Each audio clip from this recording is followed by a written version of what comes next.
ウソップが見せ場を迎え、イムに正面から立ち向かう。ニカとニーズヘックが世界を分断する。皆さんこんにちは、私はシレンナです。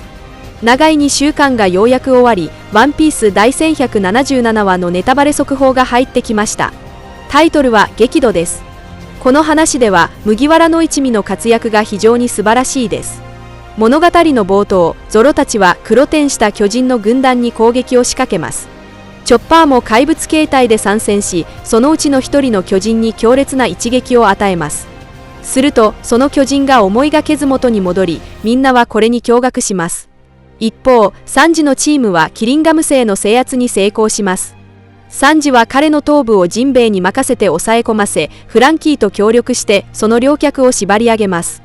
体が分離されたことで再生できなくなり、キリンガム星は苦痛の悲鳴を上げます。これは彼の不死身を打破する物理的な方法が明らかになったことを示しています。その後、ウソップとブルックが合流しますが、2人はイムの攻撃を受けて敗北してしまいます。しかし、怒りに燃えるウソップが再び立ち上がり、決定的な瞬間を迎えます。彼はイムに向かって、エルバフは戦士の国だと叫び、演説を打ちます。そして、エルバフの戦士に対するイムのやり方が臆病すぎると非難し、自ら姿を現して戦うよう要求します。続いて、ウソップはイムに向けて爆発弾を放ちますが、イムは高速移動を利用して瞬時に彼の目の前に現れます。巨大な爆発がその場にいた全員を巻き込み、ウソップとブルックは共に意識を失い倒れてしまいます。この話の終盤、ルフィは仲間が倒されるのを目撃して極度に激怒し、完全に逆鱗に触れられます。この時、イムは宣告します。ニカとニーズヘック。諦めるか、それとも死を選ぶか。この戦いは世界を分断する。編集者の煽り文によると、ついに彼らは直接対面する。現在ある確かな手がかりからロックスこそが日の傷の男であることが示されており、作者の小田栄一郎もこれまで何度もその暗示を出している。第一に、ロックスはゴッドバレーの戦いで戦死してはいない。ロジャーとガープによる最高強度の覇気で打ち倒された後、ロックスはドミリバーシの状態を解除した。ガーリング星の致命的な一撃に直面した際も、ロックスは全く恐れの色を見せなかった。なぜなら彼は黒ひげと同じく心臓を2つ持っていたからだ。ガーリング星はそのうちの1つの心臓を破壊したに過ぎず、そのため小田栄一郎は最終的にロックスの結末を行方不明と設定したのである。彼は偽装師で人目を欺き、バスターコールの放火に紛れて見事に逃亡を果たした。しかし、心臓を1つ失い重傷を負ったため、もはや全盛期の実力を発揮できなくなり、さらに長年上半身裸で戦っていたことが災いし、最終的に全身に広範囲の火傷を負うことになった。第2に、モリヤのゾンビ軍団もその証拠となる。カイドウとの戦いに敗れた後、モリヤは痛みを教訓とし、生きているからこそ失うのだという道理を悟った。そこで彼は世界各地を巡り、亡くなったトップクラスの強者たちの遺体を探し出し、自身のゾンビ軍団を結成した。その中には、かつてゴッドバレーの戦いに参加したキャプテンジョンや銀票らも含まれている。深く考えさせられるのは、モリヤがオーズの肉体さえも見つけ出したにもかかわらず、ロックスの行方だけは全くつかめなかったことだ。これに対しては、一つの合理的な解釈しか成り立たない。すなわち、ロックスはそもそも死んでいないということである。第3に、最終局面における12人のリストも同じく有力な手がかりを提供している。このリストを注意深く振り返ると、上部の4人の4スベロギ挟ておき、重要なのは下部の8人の人物である。観察すればわかるように、この8人は実際には4つの陣営に属している。モンキー D ドラゴンとサボは革命軍を、イムとガーリング星は世界政府を、赤犬、杯とコビーは海軍を代表している。そして最後に残った青生地と謎の黒い影は海賊陣営を代表している。なぜこの黒い影がシャムロックではなくロックスであると断言できるのか。それは世界政府陣営にはすでにイムとガーリング星が存在し、またヨンスベロギ陣営にはすでにシャンクスがいるからだ。もしシャムロックがここに加われば物語の展開として不自然であり、最終決戦が赤髪一族の内戦になってしまう。故にこの黒い影がシャムロックである可能性は絶対にない。さらにロックスが生前使用していた武器は西洋剣であり、頭中の黒い影も西洋剣を手にしている。小田栄一郎は最新の SBS でその件の名前がエクリプスであることを公表したが、なぜこのタイミングでこの情報を明かしたのか。理由はただ一つ。これを通じてロックスがまだ生きていること、そしてリスト上の黒い影がロックス本人であることを読者に暗示するためである。題詞にリストにおける人物の対峙構図には大きな意味が隠されている。ガーリング星と対峙する位置にいる黒い影が彼の宿敵であることを小田栄一郎はほぼ明示している。ガーリング星の実力は誰もが知るところであり、彼の宿敵となりうる人物は間違いなく彼と互角の実力を持っているはずだ。当時のゴッドバレーの戦いにおいてロックスの実力はガーリング星を瞬殺できるほどであった。しかし心臓を一つ失ったことで実力が大幅に低下し、現在のロックスはせいぜいガーリング星と同等の戦闘力にとどまっている。これは黒い影がロックスであることをさらに裏付けるものであり、この2人の対峙構図はかつてゴッドバレーで結ばれた因縁にピタリと呼応しているのである。第5に黒い船に関する手がかりである。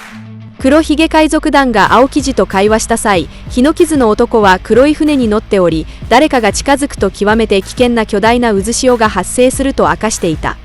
このことから基本的に次のように推測できる。素性を隠したロックスは一つのロード歴史の本文を手に入れた後、海上を放浪し始めた。もし船が近づけば、彼は西洋剣を使って巨大なハンマーや砲撃のような斬撃を放つのだ。その攻撃の威力が絶大であるため、海面に強力な渦潮が巻き起こり、これこそが誰も安易に近づけない理由となっている。以上のことからロックスが日の傷の男であることについてはすでに十分な論理と手がかりが示されており、この推論は極めて明確である。ワンピース第1176話が公開されました。この話では超進化を遂げたフランキーがまさに超能力の永久機関とも呼べる姿を見せています。悪魔の実であろうと三色の覇気であろうと、彼が今見せている力には及びません。現在私たちの目の前に提示されているのは800年前にイムでさえも恐れた古代王国の先進的な科学技術なのです。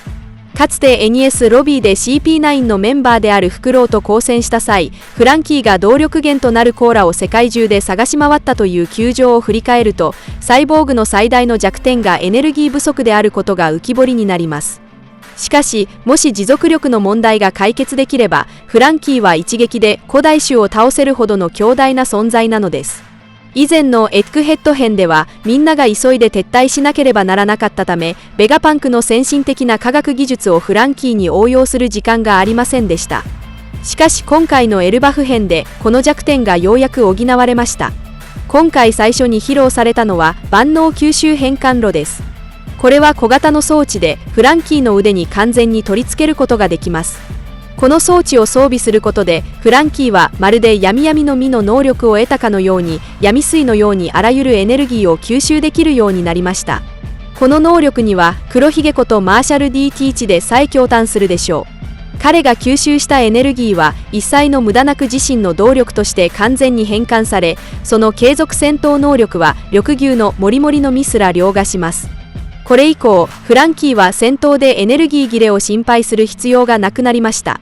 もし、エッグヘッド編全体のストーリーの核心を振り返るなら、物語は常にベガパンクによる古代の科学技術の研究を中心に展開しており、彼は古代のエネルギーを復元することにほぼ成功していました。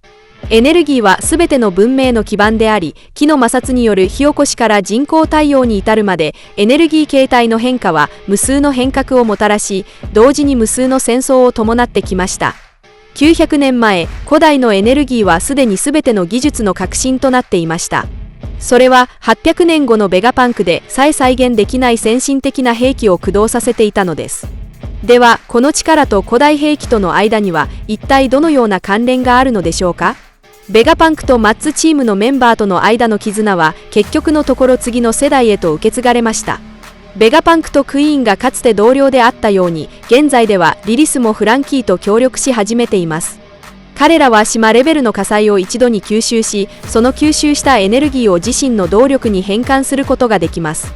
これはおそらくマザーフレーム技術の初期段階の実践と言えるでしょう。リリスはかつてエルバフには至る所にエネルギーが満ちていると言及しており、ベガパンクの本体も似たような見解を示していました。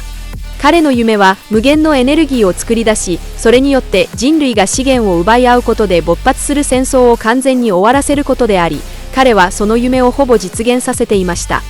古代ロボットエメトの動力源を研究することで、彼は小型の人工太陽であるマザーフレームの複製に成功したのです。これにより歴史の軌跡は大きな転換点を迎えました。イムはマザーフレームのほんのわずかなエネルギーを利用しただけで、ある壊滅的な兵器を起動させ、ルルシア王国を跡形もなく破壊しました。そして巨人族の壁画にも悪魔が太陽のような物体を手にし、巨大で邪悪な存在と化している姿が見られます。古代のエネルギーはイムのすべての力を目覚めさせる鍵であるだけでなく、古代王国のさまざまな科学技術を駆動させる革新である可能性が非常に高いです。その中にはワノ国の地下に眠る巨大戦艦プルトンも含まれている可能性が極めて高いでしょう。現在のところこれ以上確固たる手がかりは発見されていませんが、明確なのはプルトンが一撃で島を消し飛ばす力を持っている以上、それを支えるための莫大なエネルギーが必然的に要求されるということです。最も典型的な例がサウザンドサニー号のガオン砲です。その一撃は戦場を相当するほどの威力がありますが、その代償として5タルのコーラを消費します。サウザンドサニー号はフランキーによって設計されましたが、彼はかつて自らプルトンの設計図に目を通しています。そのためサウザンドサニー号を建造する際、彼が密かにプルトンの技術の一部を組み込んだ可能性は非常に高いです。しかし当時の設計図にはフランキーにも理解できない技術が多く存在していました。例えばプルトンのエネルギーシステムなどです。そのため彼はサウザンドサニー号に自身の身体と適合するコーラを代替エネルギーとして採用したのです。現在ベガパンクの技術支援により、フランキーは周囲の環境、さらにはいわゆる災害の中からさえもエネルギーを汲み取ることができるようになりました。これは炎であれ、衝撃波であれ、レーザーであれ、エネルギーという形で存在するすべてのものを彼が吸収し、再利用できることを意味します。仮にこれが古代エネルギーの作動メカニズムの一つであるならば、プルトンも同様に周囲のエネルギーを吸収して利用する機能を備えている可能性が高いです。周知のように三大古代兵器はそれぞれ海、陸、空の力に対応しています。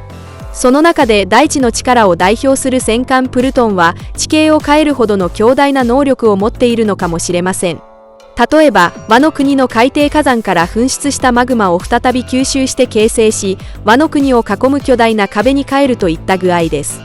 しかしエネルギー保存の法則に基づけば、エネルギーを抽出された地域は必然的に衰退へと向かいます。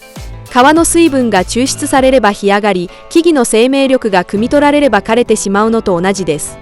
もし過去に野心に満ちた支配者が存在し、何らかの壊滅的な力を駆動させるために膨大なエネルギーを集めようと企てていたとしたら、彼が古代王国の科学技術に目をつけた可能性は非常に高いでしょう。私たちがこの壁画を再び見直すと、エネルギーを象徴するトーテムが至る所に存在し、この長きにわたる歴史の始終を貫いていることに気づきます。この力は強大な兵器を駆動させることもできれば、恐ろしい魔王を生み出すこともでき、その結果はそれが誰の手に握られているかによって完全に決まるのです。興味深いことに、私はこの壁画の構図においてフランキーが画面の中心的な位置にいることを見落としていました。彼はここでは単なる傍観者として登場しているに過ぎませんが、画面全体から見れば彼を描かなくても全く違和感はありません。小田栄一郎先生のこの描写はまたしても何かを暗示しているのでしょうか。サイボーグであるフランキーは機械と人間の融合を象徴しています。空白の100年にまつわるそれらの秘密は、おそらく私たちの想像をはるかに超えるほど先進的なものなのかもしれません。